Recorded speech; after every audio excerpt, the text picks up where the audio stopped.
ዓለም ዛሬ በልቶ ስለማደር አጀንዳው አይደለም። እኛ አገር ግን ዛሬም ቢሆን በልቶ ማደር ትልቅ ጥያቄ ነው። ኦሮሞም ይሁን አማራም ይሁን ትግራይም ይሁን ጉራጌም ይሁን መላ ኢትዮጵያውያን በእውነት ኢትዮጵያዊ ባህላቸውን ያለቀቁ ሰውን ማክበር ራሳቸውን ክብራቸውን ጠብቆ መኖር እንደሚችሉ የተረዳንበት በእውነትም በሚያስደስትም በሚያሳዝንም እንባ እየተራጨን እየተላቀስን ስንወያይ ከርመናል።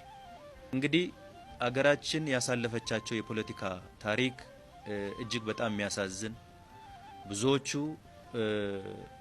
ለኑሮ ብቻ ሳይሆን ብዙ በደልና ግፍ ደርሶባቸው የሄዱ አገራቸውን እየወደዱ የወጡ ወገኖቻችን ናቸው። ይሄ ሁሉ ጣጣ የአገራችን የፖለቲካ ጣጣ ያመጣው እዳ ስለሆነ ለሀገራችን መልካም ነገርን የምንመኝ ለኢትዮጵያ መልካም ነገርን የምንመኝ ከሆነ ኢትዮጵያን እንለውጣት ብለን የምንል ከሆነ በሚሊዮኖች የሚቆጠሩ ወገኖቻችንን ከጫዋታው ሜዳ ውጪ አድርገን ኢትዮጵያን ልንገነባ አንችልም። የሚታሰብም አይደለም። አገራችንን ለመለወጥ ካሰብን ሁሉም ኢትዮጵያዊ የትም ይኑር የት ምናልባት ትንንሽ ጥቃቅን ልዩነቶች ሊኖሩን ይችላሉ። የጋራ አጀንዳችን ግን ኢትዮጵያን መቀየር መለወጥ ነው። ደግሞ ተባብረን መስራት እጅግ በጣም አስፈላጊ ነው።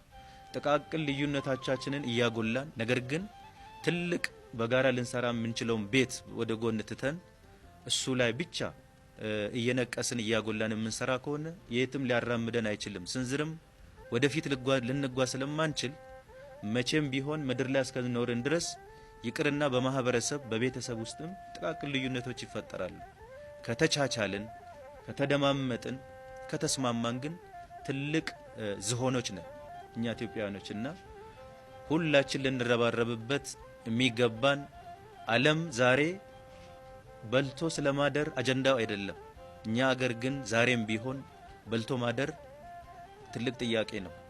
ስለዚህ የሀገራችንን ኢኮኖሚ መቀየር የህዝባችንን የዚህን ደሃውን ኑሮ መቀየር የሀገራችንንም ክብር ደግሞ ከፍ ለማድረግ በጋራ ተባብረን መስራት መቼም አይደለም ጊዜው አሁንና ዛሬ ስለሆነ ሁላችንም ተባብረን እንስራላለሁ።